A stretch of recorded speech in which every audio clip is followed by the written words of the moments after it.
হয় আছে গৰু নাবাই হাল হঠাৎকে নুফুটাই। হয় এই কথাটো বাৰুকৈ প্ৰযোজ্য হৈছে বিদ্যুৎ বিভাগৰ ক্ষেত্ৰত। দেখা গৈছে এই বিদ্যুৎ বিভাগে যিহেতু গৰম অহাৰ লগে লগে বিদ্যুৎ বিভাগৰ যি ভল্টেজ এই ভল্টেজ একেবাৰে নাইকিয়া হৈ যায়। যিও কাৰেণ্ট থাকে, কাৰেণ্ট থাকিলেও ইয়াত যি ভল্টেজ একেবাৰে নাইকিয়া হৈ যায়, যাৰ ফলত ফ্ৰিজ চলাটো দূৰৰ কথা, ফেন আছে ফেনো নচলে। তাৰ বাবে এই প্ৰচণ্ড গৰমত যিহেতু সমগ্ৰ অসমত এই গৰমত ধৰিছে আৰু এই সময়ত দেখা গৈছে জুৰীয়া যি ৰাইজ আছে এই লোকসকলে বাৰুকৈ অসুবিধা ভোগ কৰিব লগা হৈছে এই বিদ্যুতৰ কাৰণে। ইয়াৰ বাবে কেইবাটাও ইয়াৰ স্থানীয় ৰাইজে দায়ী কৰিছে যে যিহেতু বৰ্তমান এই ই ৰিক্সাসমূহ ৰাতিতে এই ই ৰিক্সাসমূহ চাৰ্জত দিয়ে। ইয়াত যিহেতু জুৰীয়া অঞ্চলত বহুতো ই ৰিক্সা আছে আৰু এই ৰিক্সা চাৰ্জত দিয়াৰ ফলত যিহেতু তেওঁলোকে 5 kVকে ষ্টেবিলাইজাৰ ব্যৱহাৰ কৰে আৰু এই 5 kV ষ্টেবিলাইজাৰ ব্যৱহাৰ কৰাৰ ফলতে এই কাৰেণ্টটো আৰু নাইকিয়া হৈ যায়। আৰু দিনৰ ভাগত যিহেতু কিছু ইণ্ডাষ্ট্ৰি আছে, এই ইণ্ডাষ্ট্ৰিবোৰ চলে, এই চলাৰ কাৰণে ভল্টেজ একদম নাথাকে, যাৰ বাবে সাধাৰণ জনতা ইয়াৰ ফল ভোগ কৰিব লগা হৈছে। যিহেতু ইয়াৰ বাবে বাৰুকৈ প্ৰভাৱ পৰিছে যি হোটেল ব্যৱসায় আছে, হোটেল ব্যৱসায়ৰ ক্ষেত্ৰত। কাৰণ হোটেল ব্যৱসায়ত ইয়াত ষ্টেবিলাইজাৰ দিও তেওঁলোকে যি ফ্ৰিজ আছে ফ্ৰিজ নচলা অৱস্থাত হৈছে। যি ফেন আছে ফেনটো নচলে, ৰাতি যি লাইট আছে এই লাইটসমূহ নচলে, যাৰ বাবে বাৰুকৈ প্ৰভাৱিত হৈছে জুৰীয়াৰ সাধাৰণ জনতা। মোৰ লগত এজন ব্যৱসায়ী আছে, হোটেল ব্যৱসায়ী, তেখেতৰ পৰা আমি এই বিষয়ে জানিব চেষ্টা কৰিম। হয় কি ক'ব আপোনালোকে কেনেকৈ অসুবিধা ভোগ কৰিব লগা হৈছে যিহেতু ভল্টেজ নাই? কাৰণটো ক'বলৈ গ'লে নিজকে লাজ লাগে যে আমি জুৰীয়া বাহিনী ৰাইজ। তো জুৰীয়াৰ মানুহৰ প্ৰতি নাজানো আমাৰ বিদ্যুৎ বিভাগৰ কি আপোচ হেৰি আছে, কিন্তু বস্তুটো হৈছে কালি ৰাতিৰ কথাই কৈছে, 3বাৰ লাইন টেক কৰি আকৌ কাৰেণ্ট নোহোৱা হৈছে। গোটেই ৰাতি কাৰেণ্ট নাই, ৰাতিপুৱা আহি পেলাই গোটেই ৰাতি নাথাকি পিছত ৰাতিপুৱা ঘপকৈ কেনেকৈ আহে কাৰেণ্ট? মানে এইটো গাফিলতি হ'ব লাগিব, বিদ্যুৎ বিভাগৰ কিবা গাফিলতিৰ কাৰণে এনেকুৱা হৈছে। আৰু ইয়াত কিবা 2 নম্বৰী হয়তো বুলি চলি আছে, নহ'লে এনেকুৱা আমাৰ এই জুৰীয়া বাহিনী ৰাজ্যৰ এনেকুৱা পৰিস্থিতি হৈছে।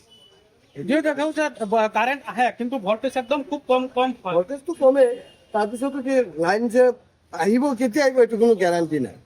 3বাৰ লাইন টেক কৰিও লাইন আহিব বুলি ফোন কৰিলে ফোনো দিছে, এনেকুৱা অৱস্থা। আপুনি যিহেতু হোটেল ব্যৱসায় কৰে, আপোনাৰ হোটেলত কেনেকুৱা প্ৰভাৱ পৰিছে?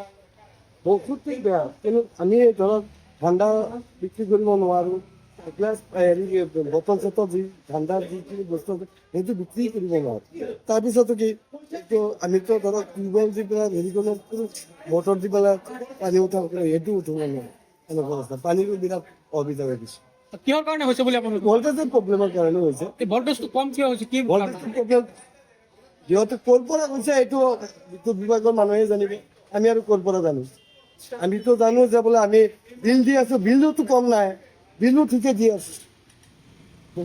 প্ৰব্লেমটো এইটো বিদ্যুৎ বিভাগে ক'ব লাগিব। চৰকাৰক কি আহ্বান জনাব? চৰকাৰকতো আমি আহ্বান জনাইছোঁ যে বোলে আমাৰ এই বিদ্যুৎ বিভাগৰ হেৰি কৰ্মচাৰীবিলাকৰ প্ৰতি অলপ নজৰ ৰাখি আমাৰ যাতে এইবিলাক সমাধান কৰি দিয়ে। ধন্যবাদ আপোনাক। আচ্ছা, যেহেতু দেখা গৈছে জুৰীয়াত যিও কাৰেণ্ট থাকে খুব কম সময়, 24 ঘণ্টাৰ ভিতৰত যদি 6 ঘণ্টা 7 ঘণ্টা কাৰেণ্ট থাকে, সেই কাৰেণ্টৰ সময়তো ভল্টেজ একেবাৰে নাথাকে, যাৰ ফলত বাৰুকৈ প্ৰভাৱিত হৈছে জুৰীয়াৰ স্থানীয় ৰাইজ।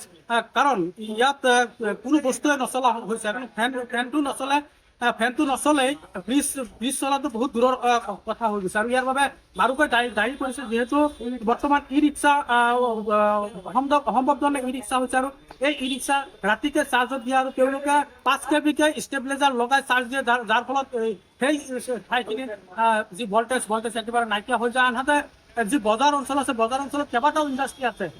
দিনৰ ভাগত যিহেতু এই ইণ্ডাষ্ট্ৰিবোৰ চলে, যাৰ বাবে ভল্টেজ নাইকিয়া হৈ যায়। আৰু ইয়াৰ বিদ্যুৎ বিভাগৰ গাফিলতি বুলিয়েই ইয়াৰ স্থানীয় ৰাইজে আমাক জানিব দিছে। আব্দুল হুছেইন, NDE 24।